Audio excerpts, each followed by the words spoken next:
Think DC is dead in August? Well, think again. All of your out-of-town friends going to Paris for the summer are going to have major FOMO because Chevy Chase Main Street is throwing the party of the summer. Join District Bridges August 16th for Sips and Snacks, Last Sip Standing, a neighborhood food and drink crawl featuring 5 Chevy Chase favorites like Little Beast and Opal. $40 gets you live music, a free drink, and snacks at every stop. To learn more and get your tickets, head to districtbridges.org/events. Remember that amazing cafe you discovered last summer or that perfect hiking spot you heard about? With the Overlook mobile app, you can create personalized lists of places you've been and want to go and always see everything on a map. Share your favorite hidden gems with family and friends or keep your secret spots private for you. The best part, there are no ads cluttering your list and no one is selling your interest to travel data. Download the free app at overlookmaps.com and check out overlookmaps.com/DC to see some CityCast lists on a map and in your pocket. Overlookmaps.com, collect and share the places that matter to you. Today on CityCast DC, I am joined by Washingtonian's Andrew Bojan to talk about Trump's continued culture war on DC and unpacking his latest threats to take over the district. And also, because it all can't be about Trump, we're talking about dolphins in the Potomac. After my chat with Andrew, CityCast's Annie Reese and District Bridges' Anna Claire Walker will be joining us for a conversation sponsored by District Bridges. It's about a Sips and Snacks event happening in Chevy Chase. Stick around to learn more. Then, in a members-only fourth segment, we're talking about a new DC auditor report regarding housing and getting folks back on their feet.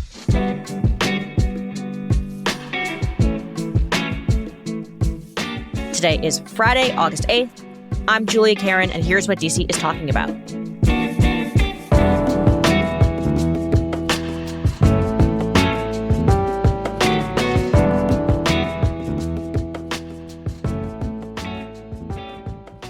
Hey, Andrew. Julia, hello. Hello. All right, before we start, today's episode is sponsored by NACE Law Group. You've heard Mike yammer about them a bunch because they're a longtime supporter of the pod. They used to be known as Paulson and Nace, but now it's the same great team, just with a new name. That's NACE Law Group. Thank you for your support. So I woke up this morning to find that I believe it was Kristen Holmes from CNN on X wrote that the Trump administration is planning for a surge in federal law enforcement on D.C. following the assault on that well-known former Doge staffer, the guy who was nicknamed Big Balls, Edward Korstein. What are your thoughts on this, Andrew? Well, I mean, first of all, I know people have been having a lot of fun with this, but it's obviously terrible that somebody was assaulted like this. And you know, I'm really sorry to hear about that. But this particular assault seems to have really captured the imagination of the president, who has started talking once again about taking over Washington, D.C. Yeah, no, it's definitely scary. And it's one of those things where I look at the data and crime is actually down year to date. Violent crime is down 26% in the district compared to 2024. That's according to DC's police data. So I wonder, is this where we talk about this a lot, where little W Washington meets big W Washington, where this is a larger story than it would typically be if, some rando got assaulted on the street? Yeah, absolutely. And I mean, crime overall is down, but youth crime is up. And I think that that's something that, we do need to try to figure out what's going on with. Now, is the guy who's currently running the country and the Kennedy Center actually the right person to tackle that as well? That is sort of the defining question of this era. Yeah, I know we had a conversation yesterday all about, could Trump actually take over DC, get rid of home rule? And, it needs an act of Congress is what we ended up discovering. But basically, would the Democrats put up any fuss? Is there any political will? Could Trump just do it anyways? He seems to be wanting to do stuff anyways, regardless. Yeah, I mean, that's a big question now, isn't it? He's doing a lot of stuff that he's not supposed to be able to do. I mean, there is what he can do. He can call in the DC National Guard if he wants to. He can declare an emergency and take over the city's police force for really up to 30 days. It's technically only 48 hours, but you can extend that to 30 days very easily. In terms of actually taking over the city, yeah, that would take an act of Congress. But I mean, how much spine have we seen from Democrats in Congress? Let's not forget that it hasn't been that long since they overturned a crime bill that actually would have addressed many of the issues that Trump is upset about because it got savaged in right-wing media. So, it wasn't just the Democrats who then controlled the Senate who gave DC a swift kick in the teeth. It was also President Joe Biden. So, I would not put any trust in anybody in Capitol Hill to look out for DC when the chips are down. I was going to say, it's right now a slim Republican majority. Do you think that there's any wheeling and dealing that's going on with Eleanor Holmes Norton or Mayor Bowser saying, hey guys, do you really want to do this? Have you heard anything about any pushback from any of DC's elected officials when it comes to this? No, I mean, they seem to be really taking the stance that when you have no cards to play, it's best just to keep your mouth shut and no one to hold them, no one to fold them kind of deal. Exactly. The thing with Trump is that his attention wanders. And so I think what Bowser is doing, and probably all she can do right now, is kind of, lash herself to the mast and hope the storm passes. Yeah, no, I think it's one of those things where they're in a tough position. And so what can they really do? One thing they might really be able to do is talk to Jeanine Pirro, who is voted in, approved by the Senate, be the Attorney General for DC. She's a former Fox News host. She was a judge in New York. So she has real credentials and bona fides in terms of actual legal land. But she had commented about cleaning up guns and drugs off of DC streets and playing into this DC safe and beautiful executive order. Do you see Trump signing her on immediately and having her get to work to control everything? Well, she's already she's encouraged the council to repeal a number of different laws that she feels are preventing people from being charged with crimes. And she's not the only person to have brought this up. There's definitely been a lot of interest in DC criminal justice and how it can work better. Pirro is an interesting character. She's got some of the same screwball stories that we've come to expect from a lot of the people in the administration. She was recorded plotting to bug her former husband's boat. She was talking to Bernie Kerik at the time, who, was the New York City police commissioner at one point. And that, I'm sure he'd be running NASA if he were still with us. She did work as a DA. She was very briefly a judge in Westchester County before that. And, as a DA, she had a reputation for tackling sexual abuse and also seeking media attention, which is probably why we're still talking about her all these years later. And she was, of course, central to the Dominion voting systems case about Fox, where a Fox producer warned against putting her on the air because saying she was pulling conspiracy theories from dark corners of the web. So, it's a complicated sort of melange of impulses guiding our new U.S. attorney. The one thing that she's always been good for is supporting Donald Trump, who is a close personal friend and who pardoned her ex-husband, the guy she was trying to bug. Yeah, I know one thing about this position that's extremely unique is that it prosecutes both federal offenses and also street level local crime. It's very strange, but it gives her the power to scrutinize the immigration status of a bunch of people in her officer's custody. Obviously, this is an office that prosecutes more than 7,000 people annually in D.C. Superior Court, per the Washington Post. So she's going to have access to all this information kind of at her fingertips. And in combination with Trump, saying he might deploy ICE, saying he might deploy, the feds. What do you make of the upcoming weeks with both of those things combined? Yeah, well, the one thing she can't do is prosecute minors charged for crimes, and that's something that DC's attorney general can do, and something she's complained about a lot. So, yeah, I mean, I'm not gonna try to sugarcoat it. Her getting that kind of immigration information, that's not ideal from a liberal point of view, and it's also the kind of thing that I think there's nothing that anyone can do to stop. I think that it's gonna, as with all these people, we're just gonna see how sort of well organized they are and how committed they are to working on this rather than chasing the next thing. I was just noting she did say she was going to seek the death penalty for the guy accused of shooting those 2 Israeli embassy staffers outside the Capitol Jewish Museum in May.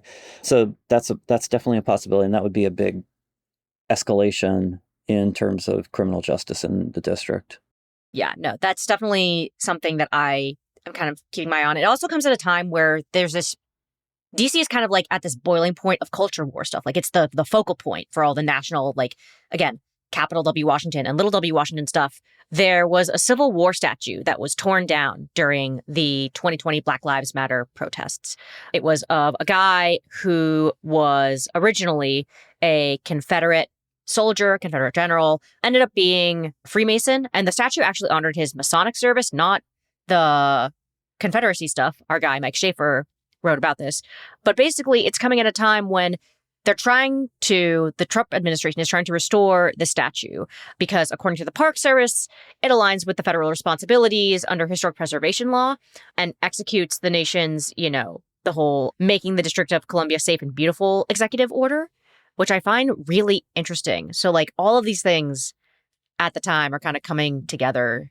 What do you make of all of it? Yeah, in addition to that, the Defense Secretary, Pete Hegseth, plans to reinstitute a memorial to Confederates at Arlington National Cemetery. It's clearly an organized and administration-wide attempt to sort of redraw the lines of what's historically acceptable that we had that conversation about in 2020. Albert Pike, who I think we should note is originally from Massachusetts and moved to Arkansas and became a real supporter of slavery and racism. He may have helped form the Ku Klux Klan. Some people dispute that. He rewrote the lyrics of Dixie to make them more racist. The guy is maybe not the sort of person that people in DC would be interested in honoring. And for years, actually, the council was trying to get rid of that statue. It took the Black Lives Matter movement, it took the George Floyd aftermath, it took 2020 to get that statue gone. And now the Park Service is going to bring it back.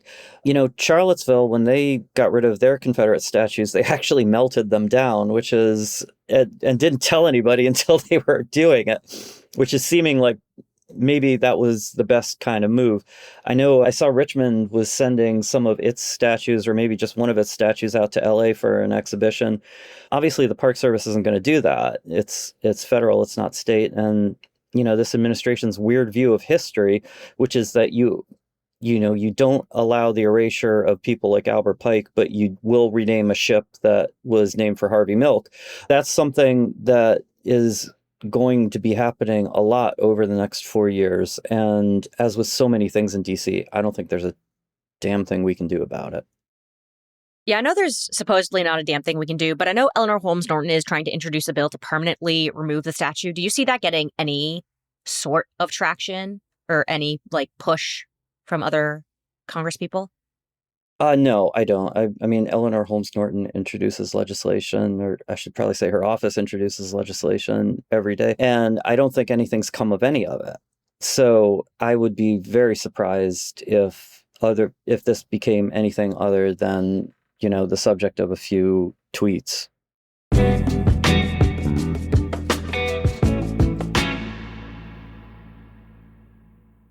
Hey, when someone else's negligence changes your life forever, figuring out what to do next can feel overwhelming. You need lawyers who won't back down. The NACE Law Group has been winning serious injury and wrongful death cases in D.C. for decades. They don't just settle, they fight for real justice, and they're not afraid to take cases to court to get it. You might remember them as Paulson and Nace. It's the same trusted lawyers, just a new name. If you need someone in your corner, reach out to NACE Law Group for a free, no-obligation consultation. Visit WashingtonDCInjuryLawyers.com or call 202-463-1999. That's 202-463-1999.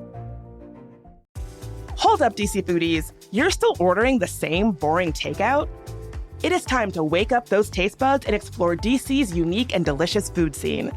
Metropolitan Washington Restaurant Week is bringing the eats from August 18th through the 24th at hundreds of locations across the DMV. Check out that new Thai fusion spot or that burger joint you've been meaning to try. There's something for everyone.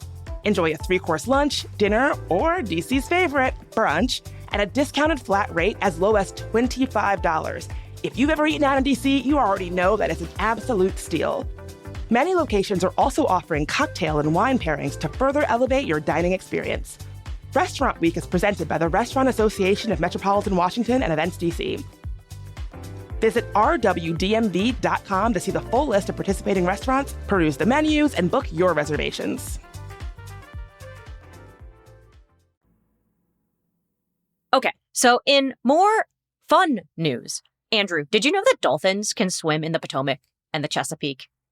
Julia, I was just reading about it, and I'm so excited. Tell me all about it, because I am a nerd for this stuff. I need to know everything there is about dolphins in the Potomac and also in the Chesapeake. I've never seen them there. I see them at Bethany Beach all the time, though. Well, the beach is a place you might expect to see a dolphin. The Potomac River, maybe not so much, but I think people forget that when you get south of DC, the Potomac River gets quite wide and it gets quite brackish, and that's where people are seeing dolphins down near the northern neck. And apparently more than 2,000 bottlenose dolphins have been spotted down there in the last decade. And this is something that, DC's always looking for a state animal, a state bird. I mean, why State can't mammal? we have dolphins? State Yeah, fish? Both? that's right. Yeah, I mean, I think they're technically mammals, but it's been a while since I've been corrected on any points of dolphin specieshood. I would just say that I'd be very excited if we started naming things for dolphins here. Seriously. Rename the Potomac Bottlenose Creek. Do we have any idea why these dolphins are showing up this far into our waters? Has there been any studies or people researching it? Do we have any idea what's going on here? Yeah, there's a group called the Potomac Chesapeake Dolphin Project, was incredible, associated with Georgetown University, and has scientists from a bunch of different institutions involved with it. And they're out there on boats counting the dolphins. The answer is apparently no one really knows what they're doing up here. They were here before, though. Apparently they were spotted a lot in the early 19th century, and they kind of dialed it back when the Potomac got really gross in the 20th century. But, now they're coming for us. And, I, for one, welcome our new dolphin overlords.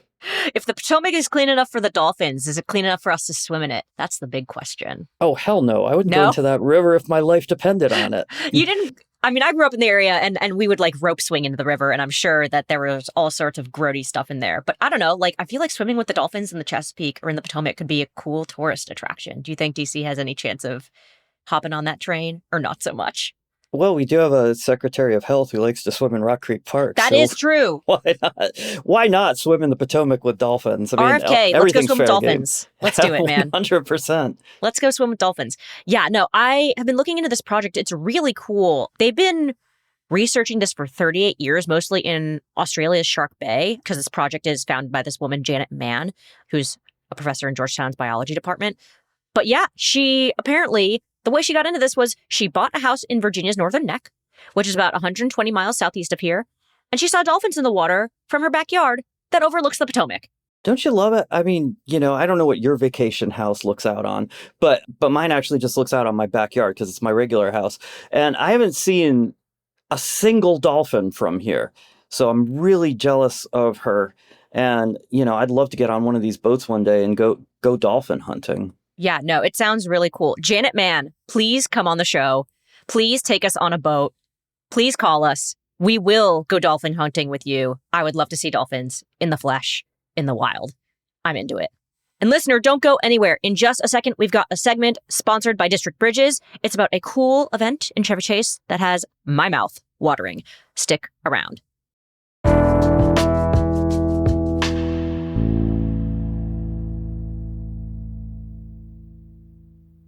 Hey, it's Ryan Reynolds here from Mint Mobile. Now, I was looking for fun ways to tell you that Mint's offer of unlimited premium wireless for $15 a month is back.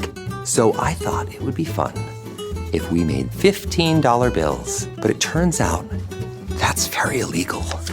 So there goes my big idea for the commercial. Give it a try at mintmobile.com/switch. Upfront payment of $45 for 3-month plan, equivalent to $15 per month required. New customer offer for first 3 months only. Speed slow after 35 gigabytes if network's busy. Taxes and fees extra. See mintmobile.com. 2 out. As a sports fan, I have to confess. Sometimes the game gets kind of boring. That's when I unfold my Samsung Galaxy Z Fold 7 and use multi-window viewing on its large screen. Boring game? I'm checking out my fantasy baseball league at the same time.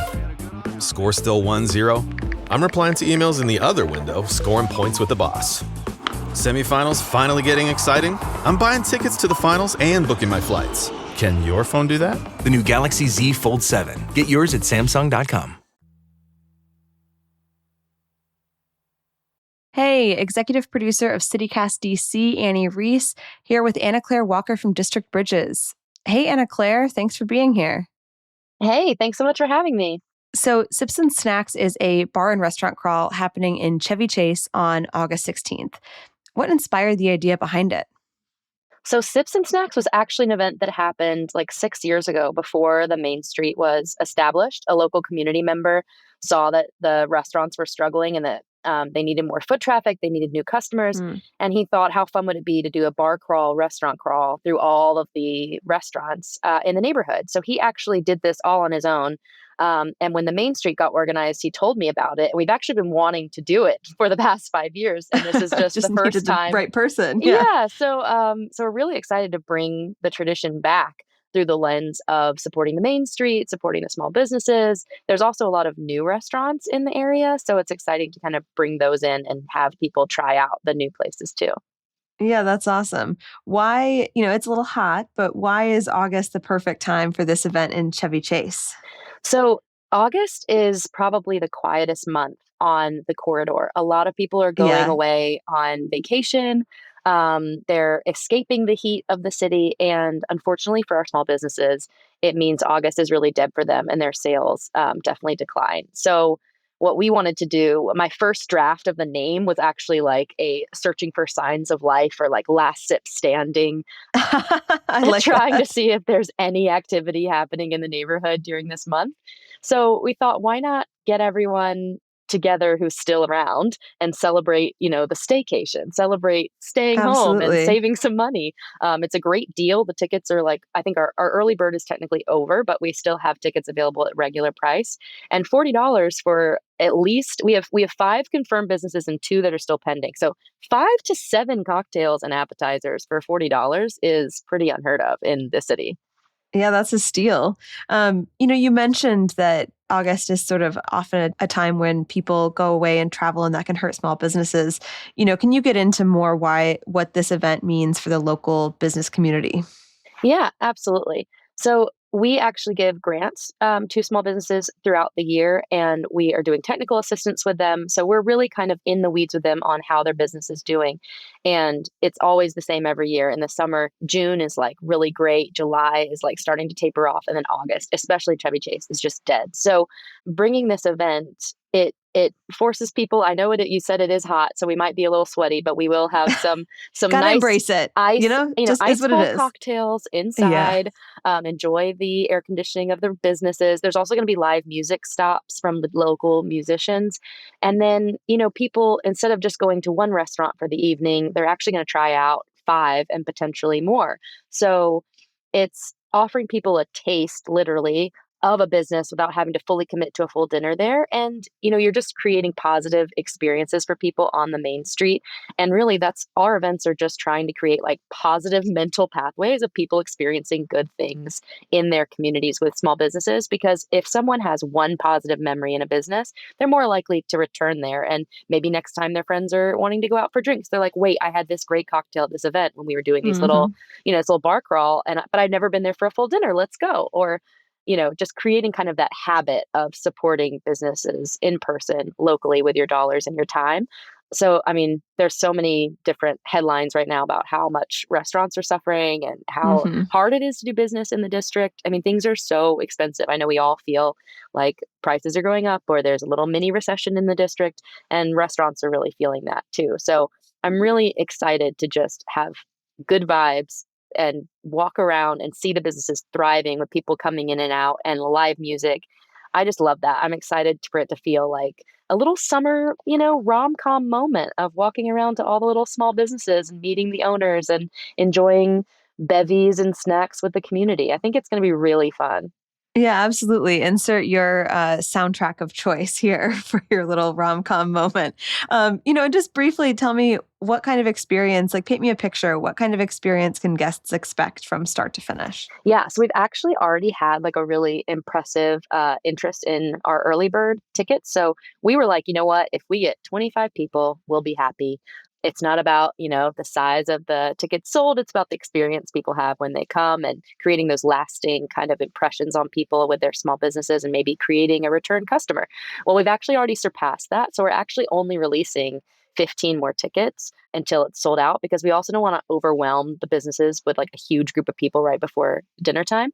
So Yeah. basically what we're going to do is there's going to be a band at our starting business, which right now is Little Beast, this amazing deep dish pizza place that also won Best Burger last year in the neighborhood. And they've got great cocktails, Ooh. great wine and beer.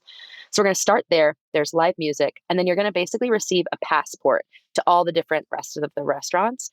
And even one little neighborhood market that's also a liquor store is participating, and they're going to have snacks and a like whiskey tasting out on the street, which is going to be really fun. So you get your passport, and it'll tell you what time frame you can visit, what business is in. But then you and your friends are kind of free to roam, however you want within that time frame. So I'm sure there's going to be a contingent of people moving together, but you can also have some flexibility on where you end up. And then we'll all end up at the end of the event at Parthenon, which was recently featured on Gordon Ramsay's TV show. It's a tearjerker episode. You should definitely watch it.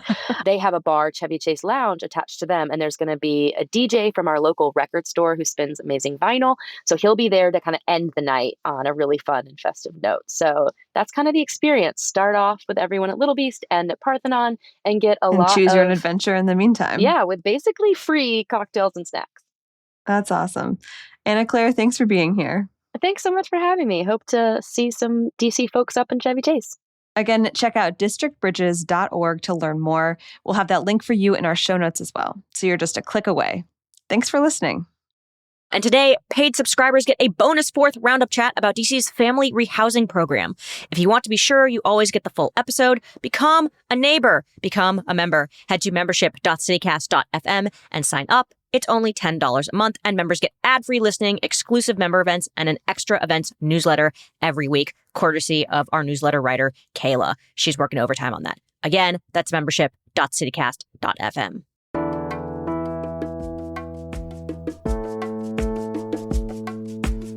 That's all for today here on CityCast DC. Our production team this week was Priyanka Tilve, Annie Reese, Julia Karen, and Ash Durbin. Newsletter editors Kayla Cote-Stemmerman, Annie Reese, Ash Durbin, and Natalia Aldana wrote our fabulous newsletter, Hey DC, this week. And our hosts are Bridget Todd and Mike Schaefer from Politico. Music is by Alex Roldan, with additional music from Andre Aguado, Rue Walker, Tambor, and DM from Triple Scoop Music via Getty Images. If you enjoyed the show, text your friend who you would go dolphin sighting with on the Potomac. We'll be back Monday morning with more news from around the city. Bye.